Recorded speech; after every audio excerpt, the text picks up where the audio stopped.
Hi friends, இப்போ வெள்ளை பூசணிக்காய் சாம்பார் செய்யலாம் ஃப்ரெண்ட்ஸ். அதுக்கு வெள்ளை பூசணிக்காவை இப்படி அரிஞ்சிக்கோங்க ஃப்ரெண்ட்ஸ். அதுக்கு தேவையான வெங்காயம், தக்காளி, கருவேப்பிலை. இப்போ எப்படி செய்யுதுன்னு பார்க்கலாம் ஃப்ரெண்ட்ஸ்.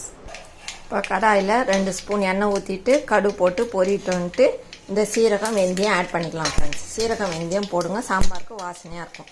இப்போ பெருங்காயம் ஆட் பண்ணிக்கலாம் ஃப்ரெண்ட்ஸ். இப்போ வெங்காயம் போட்டு வதக்குங்க ஃப்ரெண்ட்ஸ். நல்லா வதங்கட்டும் ஃப்ரெண்ட்ஸ். இப்போ கருவேப்பிலை போட்டுக்குவோம். இப்போ தக்காளி தேவையான அளவு ஆட் பண்ணிக்குவோம். இப்போ தக்காளி நல்லா வதங்கணும் ஃப்ரெண்ட்ஸ். ஸ்மாஷ் ஆகிற அளவுக்கு வதங்கணும்.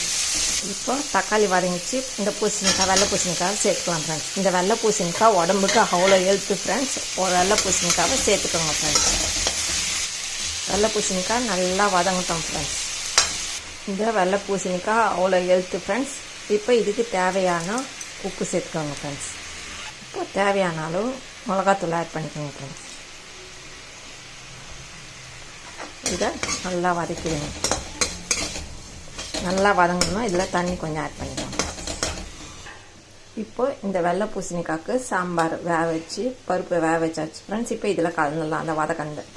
இப்போ இதில் எடுத்து கொட்டியாச்சு ஃப்ரெண்ட்ஸ் இந்த பூசணிக்காய் சாம்பார். இது வேகட்டும் ஃப்ரெண்ட்ஸ். மூடி போட்டு மூடிடலாம் ஃப்ரெண்ட்ஸ். வேகட்டும். வெந்த உடனே நான் காமிக்கிறேன் ஃப்ரெண்ட்ஸ். இதுக்கு கொஞ்சமாக புளி ஆட் பண்ணுங்க ஃப்ரெண்ட்ஸ். கொஞ்சமாக போதும், நிறைய வேணும். இப்போ மூடி போட்டு மூடிடலாம். இப்போ பாருங்கள் ஃப்ரெண்ட்ஸ், பூசணிக்காய் சாம்பார் வெந்து ரெடி ஆயிடுச்சு. இப்போ இதுக்கு மேலே கொத்தமல்லி தூவிடலாம். இப்போ எம்மியான ஹெல்த்தியான பூசணிக்காய் சாம்பார் ரெடி. இந்த வீடியோ பிடிச்சிருந்தால் லைக் பண்ணுங்கள், ஷேர் பண்ணுங்கள், சப்ஸ்கிரைப் பண்ணுங்கள். மீண்டும் அடுத்த வீடியோவில் சந்திப்போம். Tata, bye bye.